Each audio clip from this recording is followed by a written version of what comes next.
Hello everyone, welcome back to my channel. Have you ever wondered what is the best way to start a habit? That's what we're going over today. We are now in chapter 5 for Atomic Habits, and we are in the first law of behavior. There's a couple chapters for this. So we're going to be going over chapter 5 and dissecting it. Pretty much what I do is I read some informative sections that are very useful and then provide some examples of my personal life. Hopefully this helps you and you start developing some great habits. So this is what the author provides as an example in the beginning of the chapter. And it's basically, there was a researcher in Great Britain that was trying to help people develop better exercising habits. So what he did is he gathered 260 something people and divided them into 3 groups.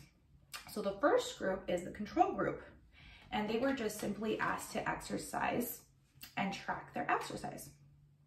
The second group they called the motivational group. So this group, they were asked the same thing. They were asked to track and to exercise, but they were also provided with educational material to motivate them of the benefits of exercise. In the third group, they were provided with the same instructions. They were told to exercise, track, and they were provided with the educational material as well. The difference here is that they were asked to formulate a plan for when they would exercise. So it would go like this. On this day, at this time, I will exercise in this place. So they were asked to formulate a plan. That was a major difference from all those 3 groups. So what were the results? What did they end up doing? So the first and second group had similar results. About 30-something% of them exercised about once a week. Not much, right? The third group, however, 91% exercised at least 1 time a week. So what was the differences between these groups? The biggest difference is one was told to create a plan. So in a sense that when you do this, when you create a plan, it makes you more accountable, because now you said you're going to do something and now you're more willing to go through it. What is this called? What is this method called that this researcher found? It is a plan you make beforehand about when and where to act. It's called the implementation method. So you come up with a plan and you are more likely to implement it because you came up with a plan. People who make a specific plan for when and where they will perform their habits have more likely to follow through.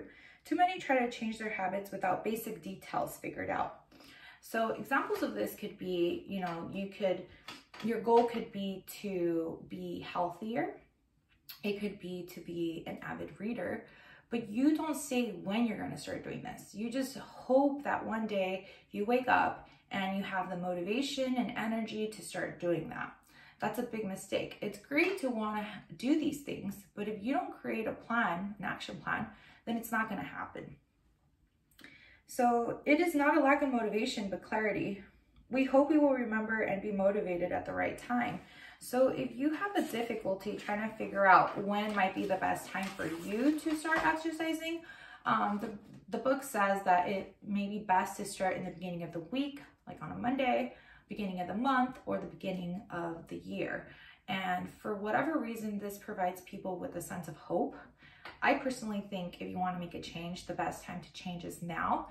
Far too many people delay their happiness because they want it the right time for a certain thing for them to improve. And if you want to improve, the best time to start improving is now. But if you have a difficulty doing it right that day, like, you're eating a nice wet burrito on a Saturday and you're like, I really need to start eating better and exercising. I'm going to start on Monday. I'm going to go after work. Doing a step like that is a big deal because you are now believing you want to be this healthier person. And as you go to the gym, you're going to see that you are doing the actions to be this healthy person. And then you start believing it a little bit more. Like right now, you probably can't tell I go to the gym like at least 4 to 5 times a week, but I could feel the changes in my body and I can feel how much calmer I am. So it's giving me a benefit and I'm going to continue to do it. So being specific about what you want and how you will achieve it helps you say no to things that derail progress, distract attention, and pull you off course. So once you start creating this schedule, then you get used to it. You become a creature. I'm a creature of habit. I get up, I get my daughter ready for school, I drop her off, I work from home, so I come home to my desk and I work. At 6 o'clock, I put on my gym clothes and then I go straight to the gym. After the gym, I come home, I shower, and then I eat. And after that, I go and I read. I'm trying to have my daughter come read with me, but she doesn't want to. But I read for about an hour or two. And then after that, I go in my bed and I do a 10-minute meditation. I was having a lot of insomnia and meditation has really helped with that. So that is basically my Monday through Friday routine. I'm gonna hope that on the weekends, these YouTube videos also become a habit. I really enjoy doing them. So when you create these things and when you don't do something, you feel so out of place. So for example, a couple days ago, I had to go into the office and I hardly go into the office. I go maybe once every couple months. So that was in my mind. And I said, you know, it's really late. I should just go to sleep. I'm not even going to meditate. And I literally had dreams that I didn't meditate. It was so weird. And the next day I was like, oh, I didn't meditate. I've been meditating every day for like the last month and I didn't meditate and I felt out of place. And then, you know, it's fine, but it's just very odd and interesting how your body just kind of says like, oh, you didn't do this. Like, what's going on here? You need to get it together. So your body's just so used to doing these behaviors that when you don't do it, you just feel so out of place. Another example of that is my neighbor. She's my exercise buddy and we go to the gym every day after work. We actually both work at the law firm and then we go to the gym after work. And I guess she had to go pick up some cookies or something from her friend. She was helping out, bought some cookies from him. And she's like, oh, I'm not gonna be able to go to the gym today. And I was like, okay, that's fine. We can go another day. I guess she just felt so out of place that she ended up going to the gym. We just got so used to it. And it's so funny because in the beginning when we were first going, we were dreaded so much. And now it's something that we look forward to in the day. Like when we're at work, we're like, oh, we're gonna go to the gym after. Like these clients piss me off. I'm gonna be able to relieve my stress there. So it now became like a stress reliever for us. So I think that, you know, exercise is great. It's just hard to get started. Trust me, I know. I was in that situation for a very long time.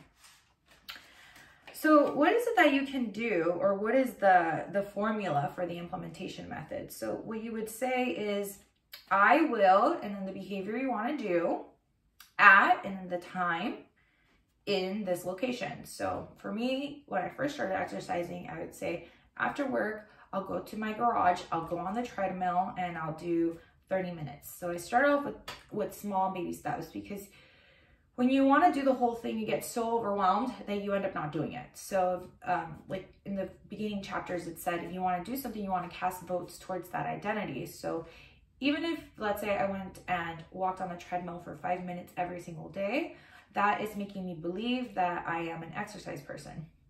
And over time, you build more endurance and you can stay on the treadmill a little bit longer. And then as you continue to go, you start fine-tuning what it is you're doing to improve. So, you know, I started from just walking. Now I do 10 minutes of cardio and I go an hour and a half on weights. You can't see, but I'm starting to get some nice little muscles. I gotta make sure because I need my tattoos to look beautiful. Look at that. So now my arms are getting a little bit more toned and you can fully see my beautiful tattoos. So again, it doesn't seem like it's important to just come up with a plan, but it really makes a huge difference. You are more accountable to the things you say. So the punchline is clear. People who make a specific plan for when and where they will perform a new habit are more likely to follow through. So many people try to change their habits without these basic details figured out, which we talked about a little bit ago. So many people think they lack motivation when they really lack is clarity. Some people spend their entire lives waiting for the right time to make an improvement. If you aren't sure when to start your habit, try the first day of the week, month, or year, which we went over that. Being specific about what you want and how you will achieve it helps you say no to things that derail your progress.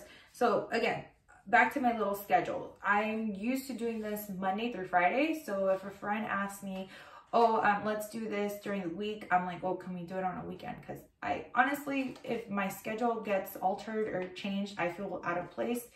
So I like to stick to what it is that I normally do. Obviously, if it's like a special occasion, like obviously I'm gonna go, but I rather just stick to the things that I do during the week, and then the weekends is more for fun for me. So a new habit I'm trying to develop is being consistent with my YouTube videos. And I'm doing that on the weekends. So I mostly read and I do my wonderful YouTube videos during the week.